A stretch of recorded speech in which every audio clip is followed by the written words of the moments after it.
Di dalam nama Yesus kami berdoa. Haleluya. Amin.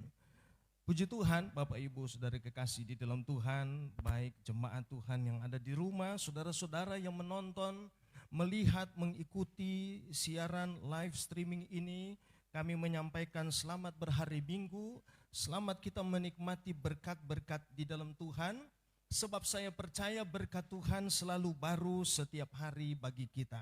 Berapa banyak orang yang pada hari ini mengalami berkat Tuhan? Berapa banyak orang yang ada di rumah pada hari ini mengalami pemulihan Tuhan? Puji Tuhan, saudara yang ada di rumah, selamat menikmati berkat Tuhan di hari ini. Sepanjang minggu Tuhan telah menyertai kita. Jemaat-jemaat, Anda telah ditolong Tuhan.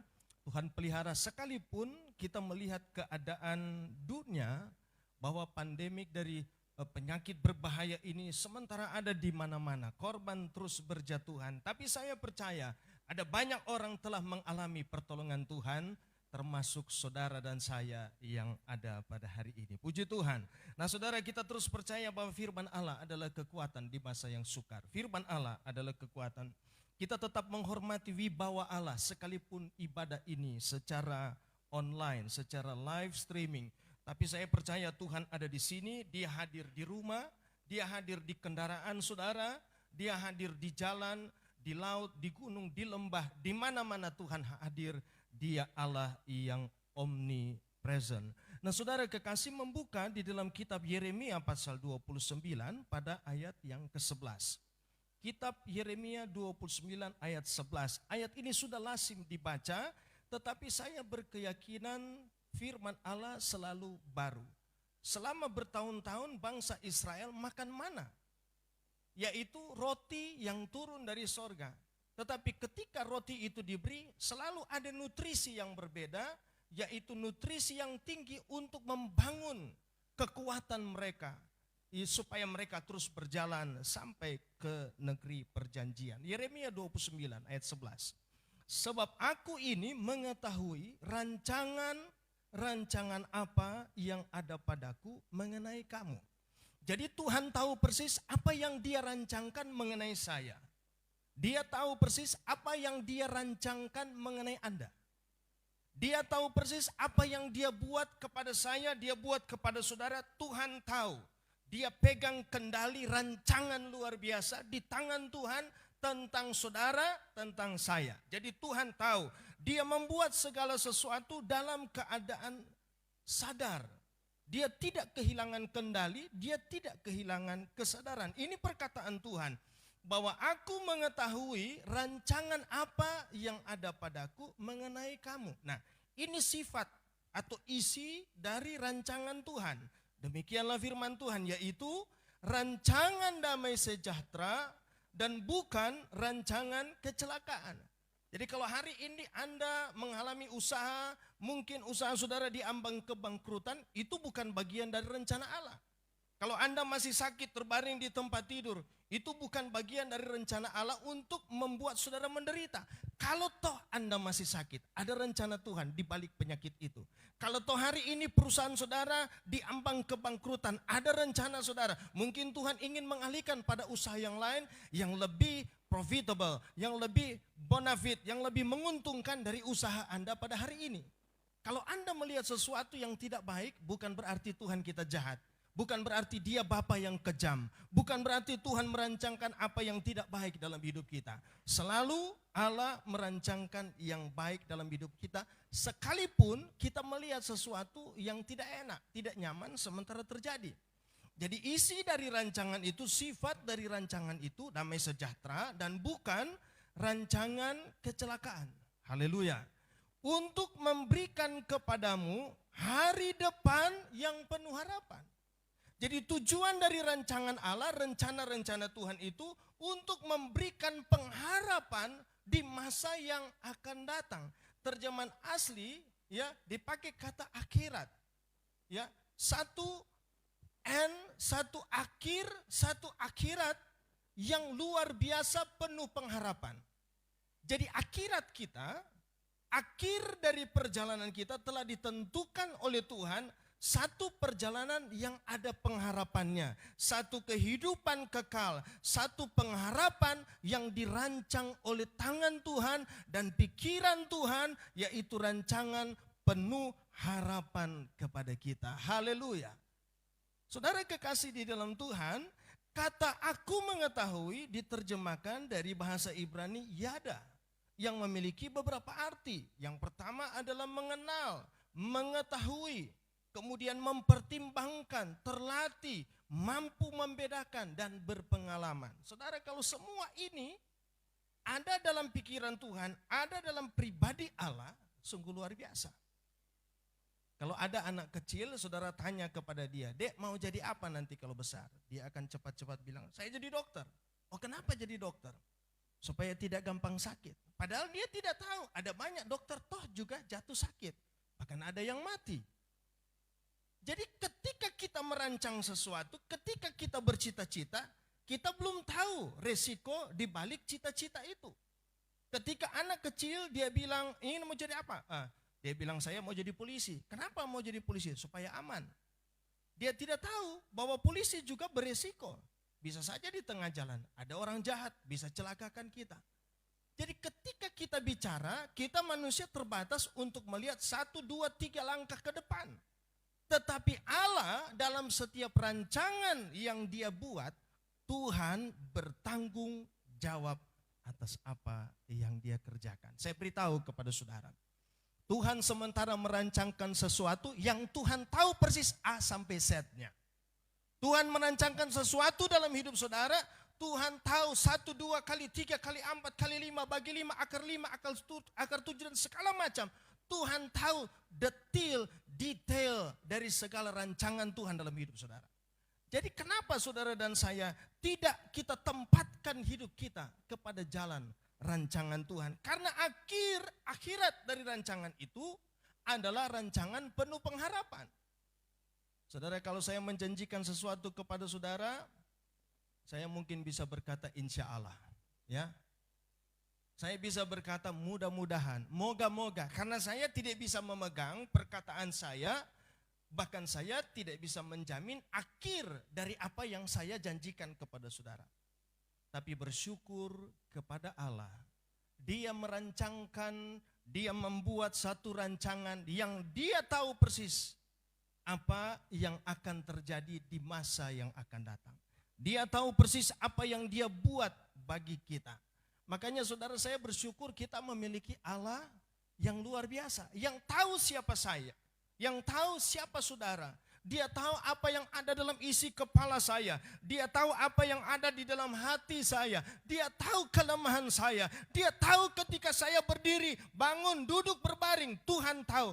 Karena Dia merancangkan segala sesuatu dalam hidup saya. Bahkan paling kecil, hal yang paling kecil di dalam diri saya, Tuhan kenal. Sebab Tuhan menjadikannya kepada kita luar biasa. Jadi saudara, kita percaya bahwa Allah merancangkan hal yang baik. Dan yang kedua saya beritahu kepada saudara, kalau Tuhan merancangkan sesuatu yang baik, Tuhan pasti bertanggung jawab akan apa yang Dia rancangkan. Ya, berapa banyak orang memulai sesuatu tapi berhenti di tengah jalan karena dia tidak bertanggung jawab. Berapa banyak orang menjanjikan sesuatu lalu akhirnya bubar di tengah jalan. Berapa banyak suami menjanjikan satu pernikahan yang utuh, tapi baru 3, 4, 5 tahun menikah, kemudian rumah tangga bubar. Berapa banyak istri yang selingkuh dengan pria lain, ya tidak berani, tidak bertanggung jawab terhadap janji, ikrar nikah yang dia pegang. Kenapa demikian? Sebab kita tidak bertanggung jawab atas apa yang kita rancangkan. Tapi Allah sungguh luar biasa. Dia bertanggung jawab tentang apa yang Dia buat bagi saudara. Dia bertanggung jawab kepada segala sesuatu yang Dia buat di bawah kolong langit ini. Atas apa yang ada di udara, di bumi, dan di bawah bumi. Tuhan bertanggung jawab. Maka saya berkata, sekalipun saudara, ini pandemi yang berbahaya ini sementara menutupi, menguasai dunia. Tapi saya percaya dunia ini ada dalam kendali Tuhan. Dia tahu apa yang harus Dia kerjakan. Tuhan tidak kehilangan waktu, tidak kehilangan tenaga, Dia tidak kehilangan akal untuk bertanggung bertanggung jawab kepada apa yang dia rancangkan. Terhadap apa yang saudara alami, Tuhan bertanggung jawab. Saudara, saya berpikir bagaimana Allah yang luar biasa ini bekerja. Dari awal dunia ini, Tuhan bekerja secara sistematis. Ada logika Tuhan yang berjalan, mengalahkan segala logika manusia. Ada bagaimana logika Tuhan, pikiran-pikiran Tuhan yang memahami segala sesuatu apa yang dia rancangkan. Dia tahu betul apa yang dia buat bagi kita. Nah saudara kekasih, kalau kita melihat di dalam kitab Kejadian, pada pasal yang pertama, di dalam ayat 1 sampai ayat yang terakhir, di sana mengenai awal mula dunia ini, ya. Ada penciptaan dari hari pertama, kedua, ketiga, dan selanjutnya. Tuhan menciptakan pada hari pertama ada terang, kedua ada cakrawala, ketiga ada lautan, daratan, tumbuhan. Kemudian dia menciptakan hari berikutnya benda-benda di langit. Kemudian pada hari yang berikutnya Tuhan menciptakan binatang-binatang, hewan-hewan diciptakan oleh Tuhan. Dan kita diciptakan Tuhan, puji Tuhan, pada hari yang ke-6, hari di mana Tuhan menjadikan manusia dengan tangannya sendiri. Coba kita renungkan bersama. Kalau seumpamanya pikiran Allah itu tidak sempurna, lalu dia menjadikan ciptaan ini tidak sistematis, Tuhan menciptakannya terbalik urut-urutannya. Coba kita bayangkan kalau Tuhan misalnya dia ciptakan terang nanti pada hari yang keempat. Lalu manusia Tuhan ciptakan pada hari yang pertama. Saya percaya kita semua akan saling tabrakan kalau kita jalan. Mungkin ada yang masuk di lubang, masuk di jurang. Karena apa? Tidak ada terang. Dunia ini dipenuhi dengan kegelapan. Tapi kita sudah hadir. Tapi dia Allah yang sistematis. Dia Tuhan yang bertanggung jawab atas apa yang dia buat. Berapa banyak orang di rumah yang tidak bertanggung jawab dengan apa yang dia ucapkan. Bahkan apa yang dia lakukan. Tapi Allah kita sungguh luar biasa. Dia ciptakan kita luar biasa. Tuhan ciptakan terang supaya segala sesuatu jelas. Tuhan tempatkan cakrawala, ada lautan, daratan, tumbuhan, benda langit, binatang. Baru ada manusia. Bayangkan semua yang suka makan enak, makan daging, ada yang senang makan steak, makan babi putar. Kita hidup di hari yang kedua, lalu Tuhan ciptakan makanan kita apa yang perlu kita makan nanti di hari yang ke-6. Mungkin ada banyak manusia sudah lama mati, tidak bisa makan. Tapi Tuhan siapkan makan minum kita sebelum dia hadirkan kita di dalam dunia. Bukankah Allah itu bertanggung jawab atas rancangannya? Inilah yang disebut dengan rancangan penuh damai sejahtera pengharapan. Artinya Allah menyediakan apa yang kita butuhkan. Tuhan yang Yehovah Jireh, God is my provider. Tuhan menyediakan, dia siapkan apa yang kita perlu. Di Taman Eden Tuhan siapkan segala sesuatu yang Adam dan Hawa butuhkan. Mereka perlu makan, ada makanan. Mereka perlu minum, ada minum.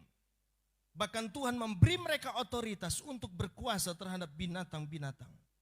Saudara, apa yang kita perlu Tuhan sudah siapkan.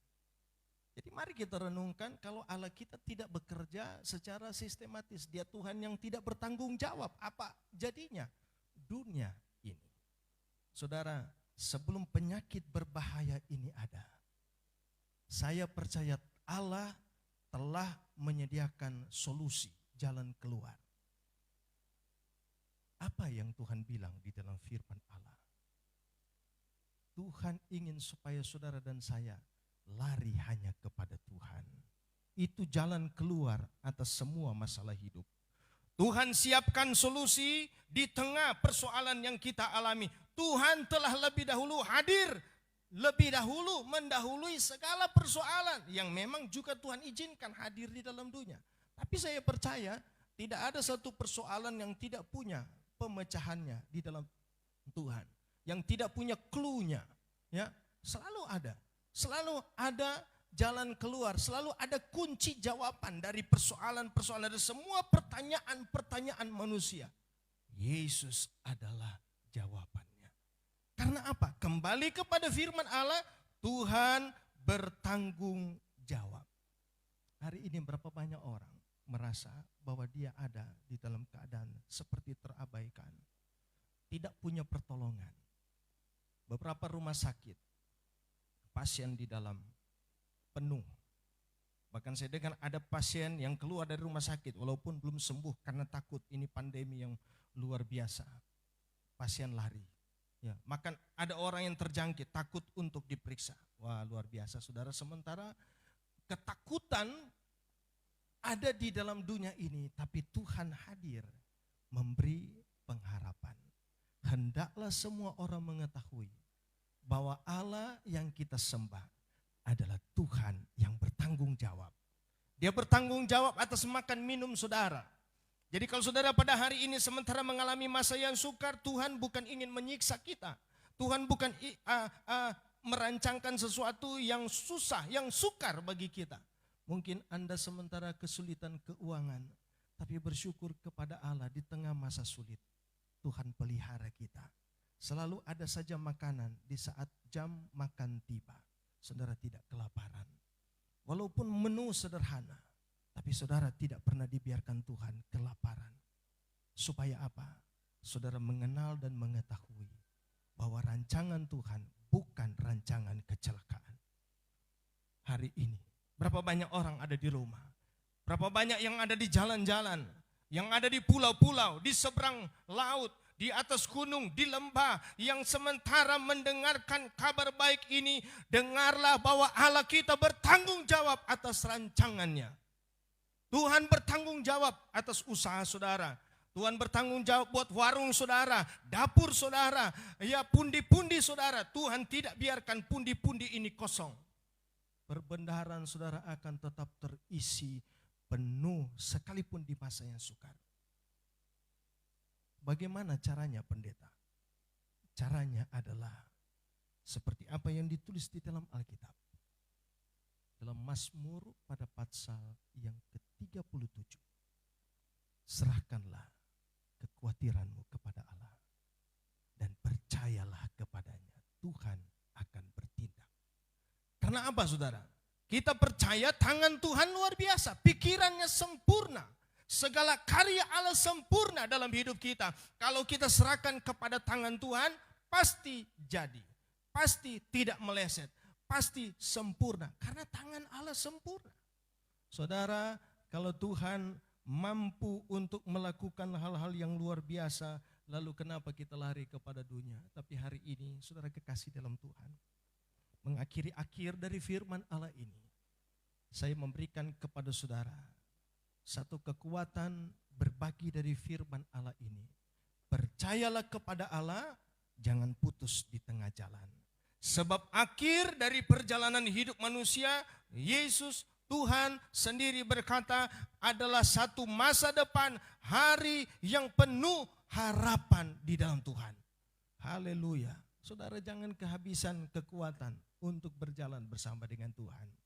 Saudara yang ada di rumah, yang sementara mendengarkan siaran ini, saya berbagi kekuatan kabar sukacita dari firman Allah. Kalau saudara punya persoalan, saudara tundukkan kepala, taruh tanganmu di dada, lalu tangan yang lain engkau angkat menyerah kepada Tuhan. Angkat tangan kananmu kepada Allah. Biarkan lengan yang kuat dari Tuhan itu memegang tanganmu. Biarkan lengan tangan Tuhan yang kuat, dia menopang hidupmu. Karena di dalam tangan Tuhan ada harapan. Di dalam tangan Tuhan ada kekuatan. Dalam tangan Tuhan ada jalan keluar. Angkat tanganmu. Saya berdoa bagi saudara. Bapa Surgawi, tangan yang terangkat, hamba tidak dapat melihat dari tempat ini. Tapi tangan-tangan yang terangkat ini adalah tangan yang lemah. Namun tangan ini adalah tangan yang menyerah kepada Tuhan. Pribadi-pribadi yang percaya bahwa ketika hidup mereka ada dalam genggaman tangan Tuhan, maka mereka menjadi kuat. Ketika mereka menempatkan hidup mereka dalam lengan Tuhan yang kuat itu, maka yang jatuh akan diangkat oleh Tuhan. Mereka yang terkulai lemah, Tuhan angkat, tegakkan kepala mereka dan melihat pengharapan di dalam Tuhan sungguh ajaib dan luar biasa. Bapa Surgawi, tangan-Mu yang berlobang paku itu, yang telah mengerjakan perkara ajaib di kayu salib, itulah tangan yang sama yang akan terus menopang mereka yang lemah, yang terkulai. Hari ini kami mengangkat kepala kami, menengadah dan melihat hari esok. Tuhan sudah rancangkan yang terbaik, lebih baik daripada hari ini. Kami melihat kesembuhan, kami melihat pemulihan, kami melihat kelimpahan, kami melihat damai sejahtera, kami melihat sukacita, kekuatan, pengharapan atas hari-hari yang Tuhan rancangkan dalam hidup kami. Terima kasih Bapa Surgawi. Kekuatan tangan Tuhan yang akan terus menopang dunia ini. Dunia dalam ketakutan, tapi kabar sukacita, Injil, kabar baik, kabar keselamatan diwartakan pagi hari ini untuk membangkitkan iman, membangkitkan semangat bagi mereka yang ada di rumah, di jalan-jalan, di laut, di pulau-pulau, di gunung, di lembah. Semua kami diberkati oleh kekuatan Allah, rancangan-Mu ajaib dan luar biasa. Terima kasih Bapa Surgawi, sepanjang minggu yang akan kami lewati, seluruh jemaat Tuhan, siapa saja yang menyaksikan tayangan ibadah ini, diberkati pekerjaan kami, diberkati usaha kami, diberkati keluarga kami, kesehatan kami, anak-anak kami diberkati oleh Tuhan, orang tua kami diberkati oleh Tuhan, semua kami diberkati oleh Tuhan. Seluruh umat-umat Tuhan yang beribadah dan percaya menyerahkan diri kepada tangan mujizat Tuhan, ditolong, disertai oleh Tuhan Allah Immanuel. Terima kasih Bapa Surgawi. Berkat Tuhan di hari Minggu yang luar biasa, Tuhan memberkati bangsa kami, kota kami, menjadi kota yang terpuji dan ternama, karena nama Tuhan diserukan dan ditinggikan, nama-Mu dimuliakan di tengah bangsa kami Indonesia ini. Terima kasih Bapa Surgawi. Kami berdoa dan mengakhiri ibadah kami pada hari ini. Berkat atas kami semua, atas bangsa kami, kota kami, seluruh jemaat, gereja-gereja yang pada hari ini mengadakan ibadah, diberkati oleh kelimpahan berkat-berkat surgawi dari Tuhan. Mari umat Allah mengangkat tangan dan terimalah berkat yang berasal dari Tuhan. Jemaat umat-umat Tuhan dan siapa saja yang pada hari ini mendengarkan tayangan ibadah ini, menyaksikan tayangan ibadah ini, terimalah berkat damai sejahtera dari Allah Bapa, kasih sayang penyertaan dari Tuhan kita Yesus Kristus yang adalah Immanuel, penghibur kekuatan persekutuan di dalam Allah Roh Kudus, menyertai kita sekalian mulai siang hari ini sampai Maranatha, Tuhan Yesus datang pada kali yang kedua, di dalam nama Tuhan Yesus Kristus. Haleluya. Amin. Puji Tuhan. Salam sejahtera bagi kita sekalian. Saudara yang ada di rumah, diberkati saudara pada hari Minggu yang luar biasa pada hari ini. Tetap beraktivitas dalam kewaspadaan, ikuti anjuran pemerintah, tetap berhikmat sambil kita beriman